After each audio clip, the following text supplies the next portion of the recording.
1971 সালে দক্ষিণ আফ্রিকায় জন্ম হয় একটি সাধারণ ছেলের, যার নাম হচ্ছে এলন মাস্ক। ছোটবেলায় সে ঘন্টার পর ঘন্টা বই পড়তো।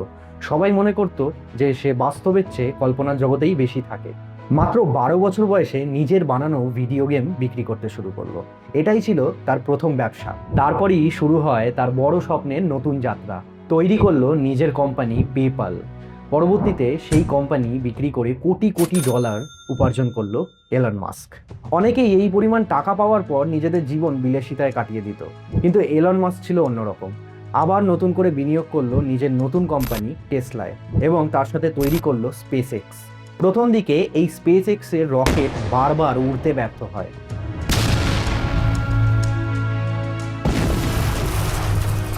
টাকা প্রায় শেষ হয়ে গেছিল এলনের। আর একবার ব্যর্থ হলে হয়তো কোম্পানিটাই বন্ধ হয়ে যেত। কিন্তু চতুর্থ চেষ্টায় উড়ান ভরলো স্পেস এক্সের রকেট, আর ঠিক সেই মুহূর্তেই বদলে গেল সবকিছু।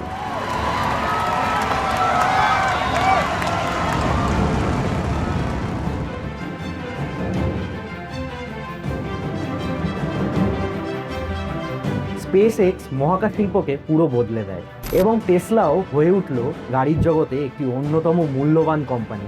আজ এলন মাস্কের সম্পদ প্রায় বাড়তে বাড়তে হয়ে গেছে ট্রিলিয়ন। একটি সাধারণ ছেলের থেকে শুরু করে আজ সে বিশ্বের প্রথম ট্রিলিয়নিয়ারে। একের পর 12টা শূন্য লাগালে হয় 1 ট্রিলিয়ন। এত পরিমাণ টাকা অনেক দেশের জিডিপির থেকেও বেশি। যদি সহজভাবে বলি, তাহলে 1 ট্রিলিয়ন থেকে যদি $1 করে একটি মানুষ খরচা করে প্রতি সেকেন্ডে, তার পুরো টাকাটা খরচা করতে সময় লেগে যাবে প্রায় 31,700 বছর। এবার বুঝতে পারছেন কত টাকার মালিক আজ এলন মাস্ক।